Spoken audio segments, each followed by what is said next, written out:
Fellow real estate agents, what are the 5 words that you should pay attention to when talking to your leads? Check these out.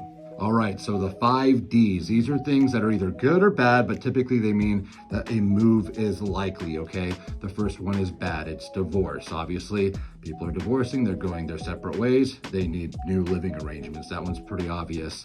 The second one is going to be death, also bad. Obviously, if they've lost somebody that lives with them in the home, they might want to downsize.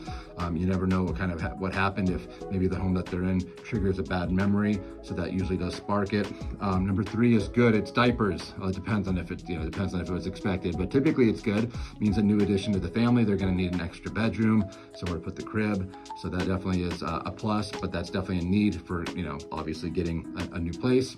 4th is diamonds. That's also good.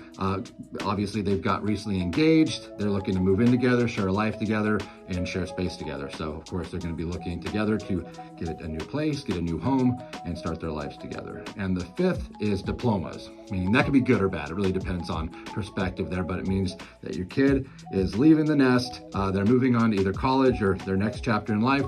And that means obviously that the family or the mom and dad will be probably downsizing. So again, it's the 5 Ds whenever you're having a conversation to look out for: divorce, death, diapers, diplomas, and diamonds.